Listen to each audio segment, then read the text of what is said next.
कृष्ण की पुकार है, ये भागवत का सार है कि युद्ध ही तो वीरों की प्रमाण है। कौरवों की वीर हो या पांडवों की नींद हो, जो लड़ सका है वही तो महान है। जीत की हवस नहीं, किसी पे कोई वश नहीं। ये जिंदगी है ठोकरों पे मात दो। मौत अंत है नहीं तो मौत से भी क्यों डरे, ये जाके आसमान में दहाड़ दो। कहने को ये लाइंस हिंदी सिनेमा की क्लासिक मूवी गुलाल के एक लग्जरी गाने की है। इसे फेमस एक्टर और लिरिसिस्ट, सिंगर और कंपोजर पीयूष मिश्रा ने गाया है। लेकिन देखा जाए तो ये लाइंस नेताजी सुभाष चंद्र बोस की लाइफ पर बिल्कुल फिट बैठती है। जिंदगी की स्टार्टिंग से ही रेविलियस एटीट्यूड रखने और बाद में महात्मा गांधी से डिफरेंसेस के चलते कांग्रेस चीफ की पोस्ट से रेजिग्नेशन देने तक, आजाद हिंद फौज को एस्टैब्लिश करने से लेकर मिस्टीरियस तरीके से गायब होने और गुमनामी बाबा के रूप में जिंदा होने की र्यूमर्स फैलने तक, नेताजी सुभाष चंद्र बोस की लाइफ कुछ ऐसी थी मानो किसी सस्पेंस थ्रिलर हिंदी मूवी की तरह। देश के लिए किसी भी हद तक जाने वाले नेताजी सुभाष चंद्र बोस का जन्म 23 जनवरी 1897 को हुआ। वो ब्रिटिश पीरियड में बंगाल प्रेसिडेंसी के कटक में पैदा हुए, जो अब उड़ीसा में आता है। हेलो फ्रेंड्स, मैं हूं विकी और आप सुन रहे हैं वॉज नेताजी अलाइव खुशी एफएम पर। खुशी एफएम ऑडियो बुक दिल से। इंडियन फ्रीडम स्ट्रगल के दौरान वो उन सिलेक्टेड लोगों में से थे जिन्होंने बहुत कम एज में इंडिया ही नहीं बल्कि दुनिया भर में इंडियन फ्रीडम स्ट्रगल के पोस्टर बॉय के तौर पर अपनी पहचान बना ली थी। नेताजी सुभाष चंद्र बोस बचपन से ही पढ़ने लिखने में जबरदस्त टैलेंटेड थे, लेकिन पढ़ाकू लोग इंट्रोवर्ट टाइप के होते हैं, उन्होंने इस मिथ को भी तोड़ दिया। वो शुरू से ही रेबिलियस एटीट्यूड के थे। इसे ऐसे समझा जा सकता है कि वो पढ़ने में बहुत तेज थे और आज के दौर में आईएएस, जो भारत की सबसे बड़ी गवर्नमेंट सर्विस है, उसे अंग्रेज के जमाने में आईसीएस कहा जाता था। सुभाष चंद्र बोस इसका पार्ट नहीं बनना चाहते थे, लेकिन फिर भी घर वालों के प्रेशर में, उनके कहने पर इसकी तैयारी के लिए वो इंग्लैंड चले गए।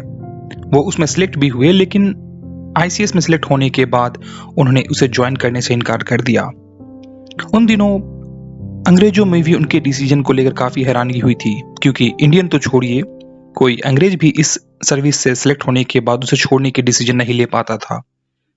इसके बाद उन्होंने आजाद हिंद फौज बनाई, जो कि एक ट्रेंड आर्म फोर्स थी, जिसकी हेल्प से जापान का सपोर्ट लेते हुए सेकेंड वर्ल्ड वॉर के दौरान 1942 के आसपास ही भारत को आजाद कराना की भूमिका तैयार कर ली गई थी। नेताजी सुभाष चंद्र बोस कांग्रेस चेयरपर्सन के इलेक्शन में भी खड़े हुए थे। गांधी जी ने उनके मुकाबले पट्टाभी सीतारामैया को खड़ा किया था। लोगों को ये उम्मीद थी कि वही आदमी इस पोस्ट के लिए इलेक्शन भी जीतेगा जिसका सपोर्ट गांधी जी कर रहे हैं, लेकिन सबको हैरान करते हुए सुभाष चंद्र बोस ने पट्टाभी सीतारामैया यानी गांधी जी के फेवरेट कैंडिडेट को हरा दिया। ये बात साबित करती है कि सुभाष चंद्र बोस की पर्सनैलिटी किस लेवल की थी। हालांकि अलग अलग मौके पर सुभाष चंद्र बोस को महात्मा गांधी का राइवल बताने की भी कोशिश की जाती है, लेकिन ऐसा बिल्कुल भी नहीं है। अगर आप महात्मा गांधी की वाइफ कस्तूरबा गांधी के डेथ के बाद सुभाष चंद्र बोस के गांधी जी को लिखे लेटर को पढ़ेंगे तो आप इमोशनल हो जाएंगे। जिस तरह से उन्होंने उन लेटर्स में कस्तूरबा गांधी को याद किया है, उन्हें पढ़कर कभी भी उन लोगों के बीच में किसी तरह का भी करवाहट नहीं झलकती। सुभाष चंद्र बोस ने आजाद हिंद फौज बनाई, जो कि इंटरनेशनल लेवल पर इंडियन फ्रीडम स्ट्रगल के लिए काम कर रही थी। यह एक आर्म्ड फोर्स थी जिसे सुभाष चंद्र बोस ने तुम मुझे खून दो मैं तुम्हें आजादी दूंगा नारा दिया था। उसके बाद उनका दिया गया जय हिंद का नारा आज भी देश में इंडिपेंडेंस डे, रिपब्लिक डे जैसे मौकों पर सबसे ज्यादा इस्तेमाल किया जाता है। इलेक्शन जीतना या किसी ऑर्गेनाइजेशन में कोई पोस्ट मिल जाना ये एक अलग बात है, लेकिन लीडर या नेता बनना दूसरी बात है। देश में इतने नेता हुए हैं, लेकिन सच कहें तो केवल सुभाष चंद्र बोस को ही नेताजी के नाम से जाना जाता है। हालांकि उनकी डेथ एक प्लेन क्रैश में बताई जाती है, लेकिन फिर भी हिस्ट्री के पन्नों में उनकी डेथ एक सीक्रेट बनकर रह गई है। कहते हैं कि पूत के पांव पालने में ही दिख जाते हैं, यानी बड़े और ग्रेट लोग आगे चलकर क्या बनेंगे या क्या करेंगे ये बहुत स्टार्टिंग में ही पता चल जाता है। सुभाष चंद्र बोस के केस में भी कुछ ऐसा ही हुआ। भले ही उनकी डेथ सीक्रेट तरीके से हुई हो या कभी पता नहीं चल पाया, लेकिन आज तक उनकी उतनी कम एज में देश के लिए जितने बड़े बड़े काम उन्होंने किए वो कोई ना कर सका। नेताजी सुभाष चंद्र बोस ने कटक के प्रेसिडेंसी यूरोपियन स्कूल से अपनी प्राइमरी एजुकेशन कंप्लीट की थी। इसके बाद उन्होंने रेवनासा कॉलेजिएट स्कूल में एडमिशन ले लिया। इस कॉलेज के प्रिंसिपल बेनी माधवदास की पर्सनैलिटी का नेताजी पर जबरदस्त इम्पैक्ट हुआ। कहते हैं कि उन्हीं की इंस्पिरेशन थी कि नेताजी ने मात्र 15 साल की उम्र में स्वामी विवेकानंद से रिलेटेड लिटरेचर की पूरी स्टडी कर डाली थी। साल 1915 में वे इंटरमीडिएट में थे, लेकिन इसी साल वो बहुत गंभीर बीमारी का शिकार हुए। इसके बावजूद उन्होंने ये एग्जाम सेकंड डिवीजन से पास कर लिया, जबकि वो इतने बीमार थे कि कुछ लोग उम्मीद छोड़ बैठे थे। इसके बाद 1916 में उन्होंने कोलकाता के फेमस प्रेसिडेंसी कॉलेज में फिलोसफी ऑनर्स में एडमिशन लिया। ऐसी यह वही साल थी जिसके वजह से वो उनकी लाइफ बदल गई।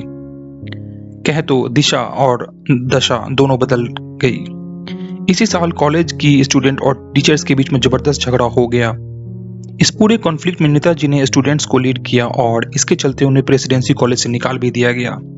इतना ही नहीं, उनको एग्जाम देने से भी 1 साल के लिए बैन कर दिया गया। लेकिन इतने से यंग और पैट्रियोटिक नेचर वाले नेताजी सुभाष चंद्र बोस का जज्बा कम नहीं हुआ। उन्होंने 49वां बंगाल रेजिमेंट के लिए एग्जाम दिया, रिटर्न क्लियर कर लिया, लेकिन फिटनेस टेस्ट में वीक आई साइट के चलते बाहर कर दिए गए। उन्होंने किसी तरह से स्कॉटिश चर्च कॉलेज में एडमिशन ले लिया, लेकिन इसके बाद भी उनका मन लगातार सेना में जाने के लिए बना हुआ था। इसी के चलते उन्होंने त्रिपोलिया टेरिटोरियल आर्मी में ज्वाइन कर लिया। आपको बता दूं कि टेरिटोरियल आर्मी उन लोगों के लिए बनाया गया एक सिस्टम है जो लोग प्रोफेशनल है और अलग अलग सेक्टर में काम कर रहे हैं, और इस सेक्टर में रहते हुए अगर देश की सेवा करना चाहते हैं तो यह आर्मी ज्वाइन कर सकते हैं। इसमें अधिकतम एज लिमिट 40 साल तक रखी गई है और ये सिस्टम आज भी हमारे देश में है। फिर तो पैट्रियोटिक नेताजी ने टेरिटोरियल आर्मी के एग्जाम को क्लियर कर लिया और एडमिशन ले लिया। उन्होंने फोर्ट विलियम कॉलेज सिलेक्ट किया था, लेकिन तभी उनके दिमाग में ख्याल आया कि कहीं ऐसा ना हो कि इंटरमीडिएट की तरह यहाँ भी उनके नंबर कम रह जाए। इसके बाद वह पढ़ाई को लेकर काफी सीरियस हो गए। उन्होंने खूब मेहनत से पढ़ाई की और philosophy BA honours first division से पास किया। नेताजी की परफॉर्मेंस इतनी जबरदस्त थी कि वो पूरी कोलकाता यूनिवर्सिटी में दूसरे नंबर पे थे। नेताजी के पिता चाहते थे कि वो आईसीएस यानी आज आईएएस कहे जाने वाले सबसे बड़ी सिविल सर्विसेज का हिस्सा बने, लेकिन सुभाष चंद्र बोस इसके लिए मन से तैयार नहीं थे। इसके बाद जब बहुत जोर देकर एक बार उनके पिताजी ने कहा तो नेताजी ने उनसे 24 घंटे का वक्त मांगा ताकि इसके लिए हाँ या ना कर सके। सुभाष चंद्र बोस की उम्र उस समय इतनी थी कि उन्हें एक बार में एग्जाम क्लियर करना था। सुभाष चंद्र बोस इसे लेकर इतनी कंफ्यूज थे कि वो पूरी रात सो नहीं पाए थे। खैर, अगले दिन सुबह होते ही उन्होंने इसके लिए हाँ कर दिया और आईसीएस की तैयारी के लिए 15 सितंबर 1919 को इंग्लैंड चले गए। इंग्लैंड जाने के बाद सबसे बड़ा टास्क यह था कि किसी ऐसे कोर्स में एडमिशन लिया जाए जिससे वहां पर वो परमानेंट तरीके से रह सके। अनफॉर्चुनेटली उन्हें किसी भी कॉलेज में एडमिशन नहीं मिल सका। इसके बाद नेताजी ने किड्स विलियम हॉल में किसी तरीके से मेंटल और मोरल साइंस के ट्राई पास ऑनर्स कोर्स में एडमिशन ले लिया। इससे सबसे बड़ा बेनिफिट ये हुआ कि उनके रहने और खाने की प्रॉब्लम सॉल्व हो गई। असल में यहाँ एडमिशन लेना तो एक बहाना था। उनका असली पर्पस था उन्हें आईसीएस में पास होकर सबको दिखाना, वो भी एक ही अटेम्प्ट में। खैर, उन्होंने ये कर भी दिखाया। साल 1920 में आए रिजल्ट में वो मेरिट लिस्ट में 4th रैंक पे थे, जबकि इस एग्जाम में बहुत सारे ब्रिटिश भी पार्टिसिपेट करते हैं और वो सभी से पास करना चाहते हैं, लेकिन इस एग्जाम को पास करना बहुत प्रेस्टिजियस माना जाता था। नेताजी ने वो एग्जाम पास तो कर लिया, लेकिन उनके मन में इसको लेकर कोई खुशी नहीं थी। दरअसल वो सर्विस ज्वाइन करके अंग्रेजों की गुलामी नहीं करना चाहते थे। तभी उन्होंने जाने माने barrister, freedom fighter, Congress leader और उनके बड़े भाई शरद चंद्र बोस को एक लेटर लिखा। लेटर में सुभाष ने लिखा कि वो तो स्वामी विवेकानंद और अरविंदो घोष को अपना आइडल मानते हैं। आपको बता दें कि नेताजी सुभाष चंद्र बोस स्वामी विवेकानंद को अपना स्पिरिचुअल गुरु मानते थे और उनके लिटरेचर से वो काफी इंस्पायर्ड थे। ऐसे में अंग्रेजों की गुलामी वो कैसे कर पाएंगे। वो आईसीएस से रिजाइन करना चाहते थे। ये बात मेंशन करते हुए एक लेटर उन्होंने चित्तरंजन दास को भी लिखा था। चित्तरंजन दास जाने माने वकील, फ्रीडम फाइटर और जर्नलिस्ट थे जिन्होंने इंडियन फ्रीडम फाइटर्स के कई मुकदमे अंग्रेजों के खिलाफ लड़े थे। सुभाष के इंडिया लौटने का एक और रीजन था कि वो अंग्रेजों के खिलाफ चलाए जा रहे नॉन कोऑपरेशन मूवमेंट से भी ज्यादा इंटरेस्टेड थे। नेताजी ने इंग्लैंड से ही जनवरी 1921 को इंडिया में ब्रिटिश सेक्रेटरी को लेटर लिखा और ये कहा कि वो इस जॉब को ज्वाइन नहीं कर सकते। यह सुनकर अंग्रेजों के पैरों तले से भी जमीन खिसक गई। धीरे धीरे ये बात उनके घर पर भी सबको पता लग गई। ऐसे में उन पर एक मोरल प्रेशर भी बना हुआ था कि घर वाले उनके डिसीजन को लेकर क्या सोच रहे होंगे। लेकिन इंग्लैंड में ही उनकी माँ का खत एक उन्हें मिला, जिनमें उनकी माँ ने लिखा था कि उनके पिता, उनके घर वाले और बाकी लोग क्या समझते हैं, उनकी माताजी को फर्क नहीं पड़ता, लेकिन उनकी माताजी को उनके डिसीजन पे काफी गर्व है। इसके बाद नेताजी ने 1921 में मेंटल और मोरल साइंस ट्राई पास की ऑनर्स डिग्री के साथ इंडिया वापस लौट आए। आईसीएस जैसी सर्विस क्वालिफाई करने के बाद भी उसे छोड़ देना, इससे सुभाष चंद्र बोस के पैट्रियटिज्म और कमिटमेंट का तो पता चलता ही है, इससे उनके कॉन्फिडेंस लेवल का भी खूब पता चलता है कि वो कितने कॉन्फिडेंट हैं कि वो जो भी करेंगे वो केवल पूरे दम से करेंगे और उसे सफलतापूर्वक कंप्लीट भी करेंगे।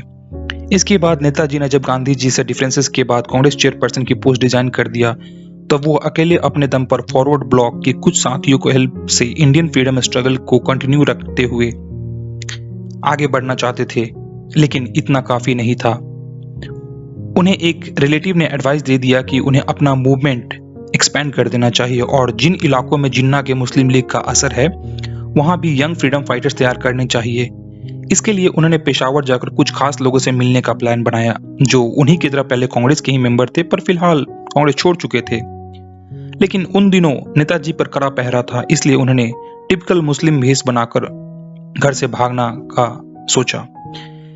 इस बात के बारे में उनके भतीजे शिशिर के अलावा किसी को पता नहीं था, यहां तक कि उनकी मां को भी इसके बारे में नहीं बताया गया था, जिन्हें सुभाष के काफी क्लोज माना जाता है। उन्होंने अपने भतीजे शिशिर से कहा कि अगर मेरे यहां से भागने के बाद भी तुम 5 दिन तक यहां से भागने की बात छिपा लेते हो तो उसके बाद कोई भी माई का लाल मुझे ढूंढ नहीं पाएगा। अगले ही दिन आधी रात में करीब 2 बजे की आसपास नेताजी के घर से मोहम्मद जियाउद्दीन का वेश बनाकर वो निकल पड़े। उनकी आईडी को प्रूव करने के लिए एक प्रिंटिंग प्रेस में उनका विजिटिंग कार्ड भी बनवाया गया, जिस पर उनका इंट्रोडक्शन कुछ यूं लिखा हुआ था: Mohammed Ziauddin, BALLB, travelling inspector, empire of India. उनके भतीजे शिशिर उनको छोड़ने जा रहे थे, लेकिन नेताजी का गेटअप देखकर शिशिर भी काफी भौचक्के रह गए। अगले कुछ घंटों के लिए सुभाष के कमरे की लाइट भी जला दी गई, जिसके अगर उनके आसपास कोई छानबीन कर रहा हो तो उसे इस बात की बिल्कुल भी भनक ना हो कि सुभाष निकल चुके हैं। सुबह होते ही धनबाद में अपने भाई अशोक के यहाँ पहुंच गए। वो जियाउद्दीन के भेष में ही शाम तक यहाँ रुके और रात को कालका मेल पकड़कर दिल्ली पहुंच गए। दिल्ली से उन्हें पेशावर जाना था, वही पेशावर जो अब पाकिस्तान का हिस्सा है। दिल्ली से पेशावर जाने के लिए उन्होंने फ्रंटियर मेल का नाम का ट्रेन पकड़ना चाहा। यहाँ तक उन्हें पहुंचने के बाद उन्होंने अपने भतीजे शिशिर को वापस लौटा दिया और मजे की बात यह है कि नेताजी ने जियाउद्दीन के भेष में ही पेशावर तक सक्सेसफुली पहुंच भी गए। यह किस्सा साबित करता है कि डिग्री वाली पढ़ाई लिखाई करने के अलावा भी नेताजी कितने शार्प माइंडेड थे और इसी शार्पनेस के चलते कैसे उन्होंने इंडियन फ्रीडम स्ट्रगल में अपना कंट्रीब्यूशन दिया, वो हम सुनाएंगे आपको अगली एपिसोड में। तो तब तक के लिए सुनते रहिए खुशी FM ऑडियो बुक। दिल से मैं हूं आपका दोस्त विकी।